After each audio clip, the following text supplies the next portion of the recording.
Reports of the demise of the named person scheme have been exaggerated, and there's a development in the government's pipeline that will be even worse than the named person scheme. But let's start in Parliament with John Swinney. Having addressed the information sharing controversy, we must now ensure the help and support the named person service currently provides to children and families continues. This service is already making a massive difference in children's lives. It should be recognised that in the last 5 years, since we introduced the 2014 Act, we have seen real advances in culture, systems and practice in services that support families. We must continue to build on this progress to increase confidence in the delivery of the Getting It Right for Every Child approach, including the named person service. So it's quite clear there, the named person scheme is not dead, it's alive and well, and the culture behind it, John Swinney says, is advancing very nicely. The aim has always been, as set out in the policy memorandum of the Information Sharing Bill, and I quote, to act as a clear point of contact for children, young people and their families and their parents to go to should they wish to seek support, information or advice. This function has never really been controversial. Now that's quite a disingenuous description of the named person scheme. A single point of contact parents can use if they wish to. No, it's not that at all. It's someone to monitor the well-being of every child. And if they decide there's a well-being concern, well-being meaning, who quite knows, very subjective, very vague, just meaning happiness, it seems to be in lots of cases. So if they have a well-being concern, they'll put into place a child plan. They'll bring together a team of professionals to decide the way forward for that child. And parents would be invited to join in with that meeting. Now, when I was a housemaster in a boarding school, you sometimes have a concern about a pupil. So you might phone up the parents, have a chat, see if they've got any angle, if they know what's going on at all. Then I might say to the parent, would you like to come in? And I'll arrange for some other staff to come along as well, and we can all speak to you about it and we can discuss the way forward. So you get together a few relevant staff and the parent would come in and we'd talk it through with the parent, and we'd see what we thought was the best way forward, run past some ideas and come to a conclusion. This is very significantly different. This is not inviting the parent in to discuss with them. This is saying to the parent, we're having a meeting. We're going to make a child's plan and we're having a meeting. And you're invited to come to our meeting and to take a seat and to throw in your perspective as well, alongside the other 6 people in the meeting. Now that's obviously disempowering for parents, and that scheme is already up and running. Now, John Swinney says this aspect of the named person scheme is not controversial. We beg to differ, because it shifts influence from parents to professionals and still justifies state intervention at the lower threshold of well-being concern. The law on information sharing will not now change. The way information is shared will be based on existing law. So the information sharing side, this is what was struck down by the Supreme Court. So professionals can't share between different agencies well-being concerns. What is well-being, let's say, it doesn't really have a definition. They couldn't define it. That's part of the reason why the law's not progressing. But sometimes it sounds like it's not much more than happiness. So that's the legal side, and that's the particular aspect of the named person scheme that has been struck down. The legislation that I have tried to enforce and take forward was legislation that was supported in this Parliament by the SNP, the Labour Party, the Liberals, the Greens and the Conservatives in the final vote in the legislation abstained on that bill. So that's an important thing to remember. All of the parties in Holyrood voted for the named person scheme, apart from the Conservatives.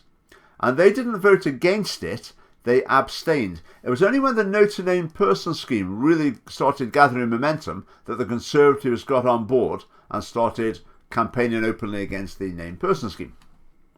So can I ask the Cabinet Secretary if he will now apologise? So Conservative MSP there asking John Swinney to apologise was sort of okay. But the sort of implication there is, we're out of the woods now. The named person scheme is dead, which it isn't. So all we need is an apology, then we can all move on. See, the Conservatives don't get the philosophical issues behind the named person scheme. They don't see the battle of ideas behind it.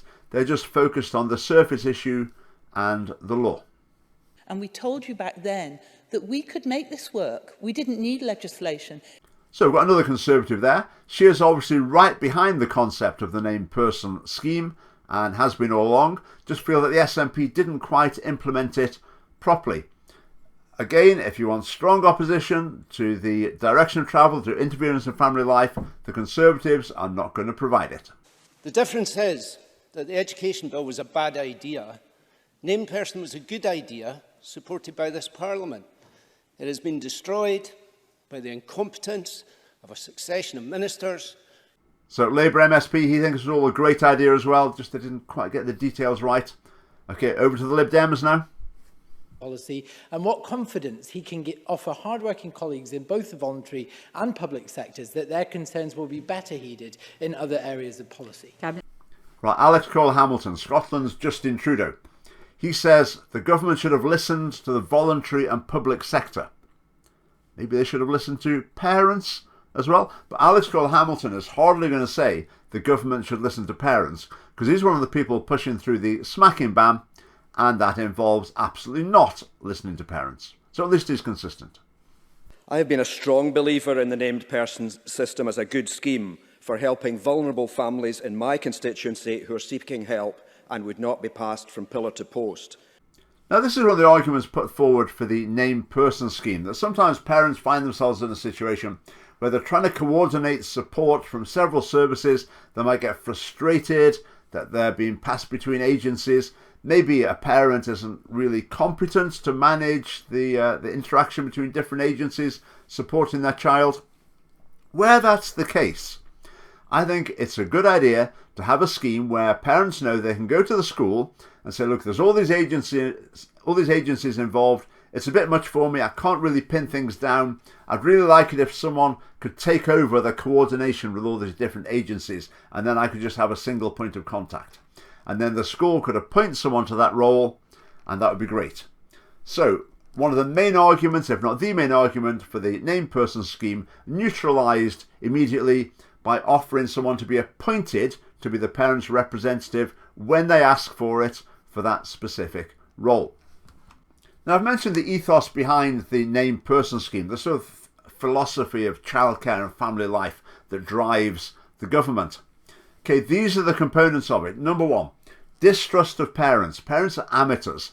I mean, they get all sorts of things wrong. For example, some kids, when they arrive at school, they're not as good with their literary skills as some other kids. And the reason for that is, well, it's because some parents are rubbish. Because all kids are obviously equal. So it must be the parents who are messing it up in some cases. And I made a video about some things related to this sort of GIRFEC, Getting It Right for Every Child system. And it was a video where it's teaching children about duff parents, about how to deal with inadequate parents. I'll put a link at the end of this video. But this assumed distrust of parents. Right, number two, imposition of expert parenting approaches on all parents. The smacking ban is the tip of the iceberg. But if you look at the Scottish Government's formal advice to parents, it's all along the same very liberal, progressive lines.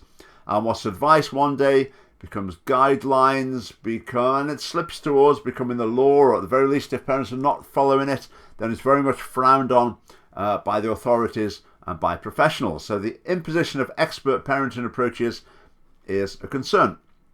Right, number three, the undermining of parental authority, the elevation of child autonomy, often under the guise of children's rights. So the message to children is, no one's got the right to tell you what to do.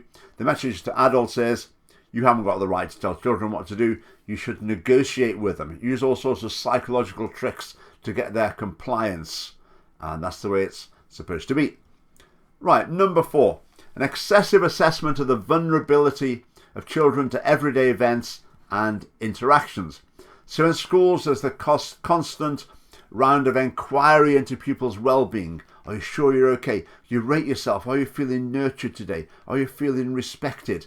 Give yourself a rating 1 to 10. We'll do it again next week. And then you can go and see the counsellor. So all this talking about feelings implies to the children that their emotional life is just a rugged adventure day to day. And you need professional assistance to get through it. Okay, professional assistance or a bit of a chat through with the teacher, whatever is necessary sometimes, but they're given the message that this should just be a routine part of your life. Again, I made a video about this, SHANARRIfication of Scotland's kids. I'll put a link to it at the end of this video. Right, number 5. The assumption that parents who punish their kids are damaging them. The smacking ban is just the first step, but this philosophy is completely unchallenged in the Scottish Parliament. They're implemented it in schools, and they will increasingly attempt to impose it on families as well. Again, I'll put a link at the end of this video to more information about that. Right, number 6. A desire to protect children from the values and beliefs of their parents where these diverge from those of the state. They really do believe that there's one value set that's helpful to children, that keeps children safe, if you like, enables them to develop, and that's the value set of the Scottish Government. If anyone doesn't have that, then the children need to be insulated from that one way or another. And the last one, number 7, there's the tendency to view parents as equal members of a larger team of adults looking after a child. So you get these lessons, name 5 people who you could talk to if you've got a problem, or 5 people who care for you. And one of them can be a parent or a family member, but the others must be other people as well. So it sort of puts them all on a level. So it brings parents down to the same level as teacher and named person and all these other people that they deal with, and that's quite insidious.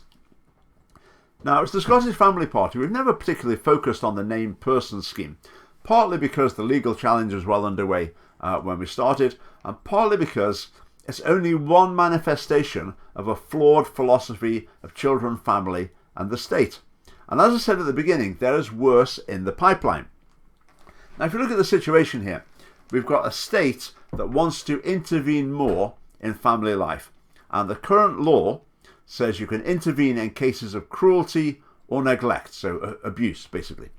So through the named person scheme, the SNPs tried to lower the bar to enable intervention, which is currently happening, for well-being concerns. So that's what they tried. The named person scheme didn't go entirely to plan, but that was the intention. So that's run into difficulties. So how about another strategy? How about redefining abuse to include well-being issues? Now, clearly the state can intervene to prevent abuse. That's uncontroversial.